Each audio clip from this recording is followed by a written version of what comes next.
But today we're going to ask each other a question. Well, technically, I had to ask her a question because last time she didn't do too well. I just wasn't thinking. Okay. So pick a number. Trying to do nothing difficult. You the one that's gonna pick the number. I had no control over it. So pick a number. Let's keep it simple. 150 through 200. 172. This is completely off the dome. 172. Mm-hmm. Do you want a modifier? No. All right. For you personally, what makes today worth living? What makes today worth living? And again, as she is collecting her thoughts, if you have a response, please type it on the screen and we will get to it as soon as we can. What makes today worth living? I would say being able to have the talents or the gifts to help someone else.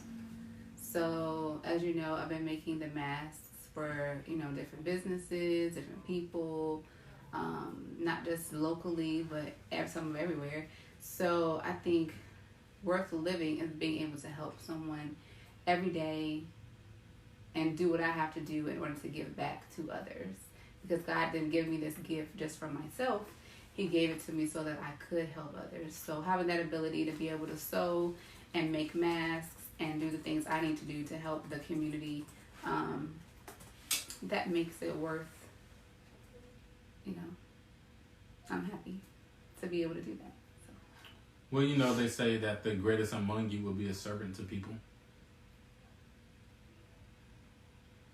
Yes. So, he's serving the community, and I think that's just important, especially nowadays.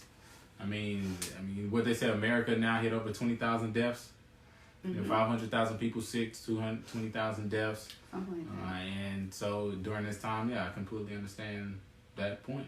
Yeah, so being able to give back, being able to, because it's not easy. So don't think just because I can sew that it's just, let me go sew here. No, it's like all day, night type sewing. Like I have to take consistent breaks because I have so many orders and people are still ordering. So.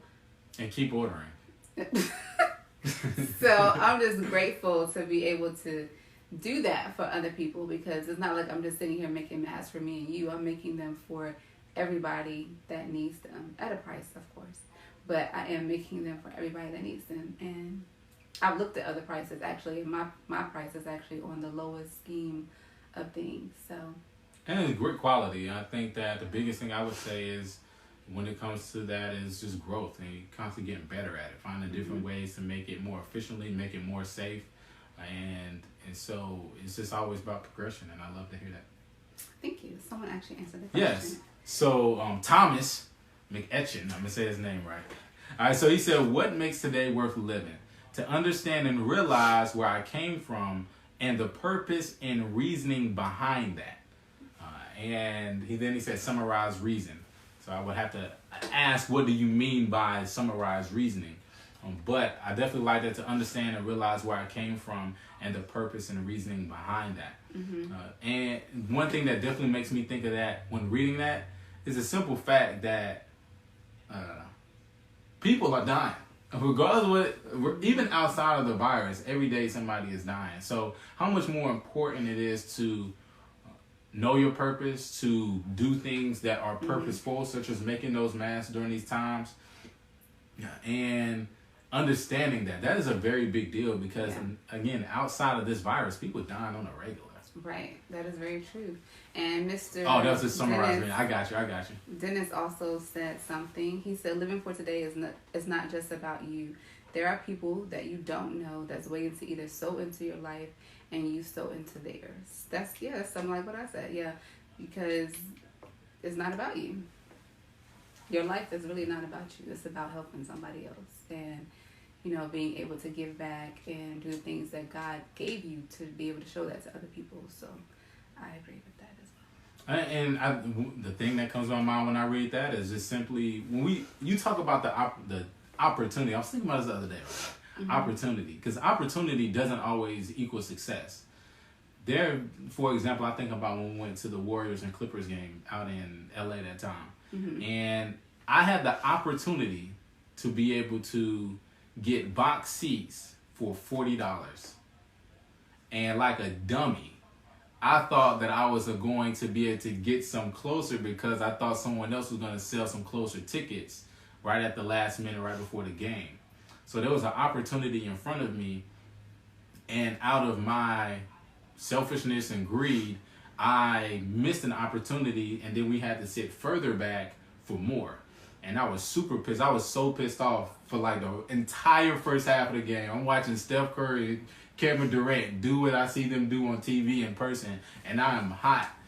And it makes me think about what Dennis is saying, is that you don't know at any point in time, at any part of the day, at any part of your life, that you're just going to run into somebody and it just works. Mm-hmm. You could have sneezed 2 weeks ago. Did somebody pay for it too? And yeah, somebody did pay for the tickets though. So we didn't pay for the tickets. That was still a blessing. We still got blessed on it, but there was an opportunity missed in that. And so you can miss an opportunity, especially when you're thinking about yourself. And that's important as pertaining to the human connection, because everything happens because of human connection. And I said it the last time, like, if God wanted us to be on our own planet, he is intelligent enough and has more than enough power to give us our own planet.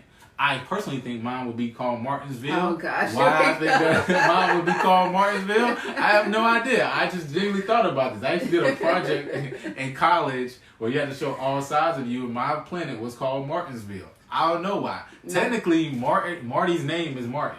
Why? I was about to say that, actually. I don't know why. I just really wanted Martin. I don't know. I said Martin. No, I said Martin. Mm-mm. Then my sister-in-law said Marty, but I originally wanted Martin. She just agreed with me. Okay? No, let's get the story right. But anyway, let's stop that. Okay? So what all I'm saying is that we don't know the opportunities that come into play and the connections that we're able to build, and that's important when it comes to living this life. So yeah, shout out to Dennis for that, man. I greatly appreciate you saying that. Yes, and not to mention Marty's over there snoring, so that was funny. As soon as you said that, it was like a loud snore. But